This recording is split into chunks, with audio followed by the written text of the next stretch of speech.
C'est-à-dire le Congolais ordinaire, pour survivre au Congo, il fallait qu'il soit dans la corruption, soit qu'il reçoit la corruption ou qu'il donne la corruption.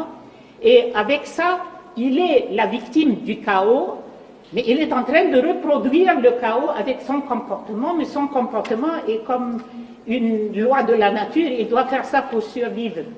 Et le chaos, c'est enraciné dans le système de manière à ce qu'on puisse dire aujourd'hui que le système de reproduction du chaos, c'est devenu comme un cercle vicieux, ça se renforce de soi-même avec les rapports de force qui sont sur place et qui sont appuyés par des forces extérieures. Et ça, je suis un peu inquiète quand j'entends expliquer les programmes politiques ou ce qu'il faut faire au Congo et comment on va aboutir à réformer ou changer le système sans qu'on aborde le problème de la dépendance totale de ce qui se passe au Congo au niveau de la nomenclature. La nomenclature, c'est la classe politique qui a évolué au Congo et c'est une classe très restreinte.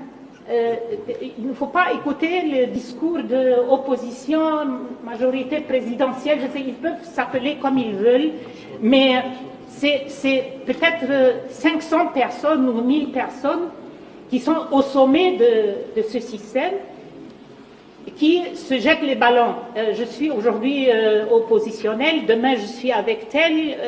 Il n'y a pas de programme, il n'y a rien, il y a simplement, c'est un mangeoire.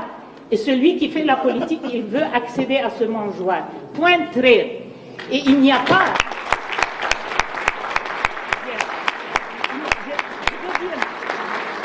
Je veux dire, il n'y a pas d'espoir que jamais... Moi, j'enseigne les sciences politiques depuis 30 ans ou quoi. Et je vous dis que l'expérience humaine, l'expérience universelle nous dit qu'il n'y a pas de possibilité que ceux qui créent le chaos, vous pouvez vous adresser à eux pour dire « aidez-nous à maîtriser le chaos ». Ce n'est pas possible.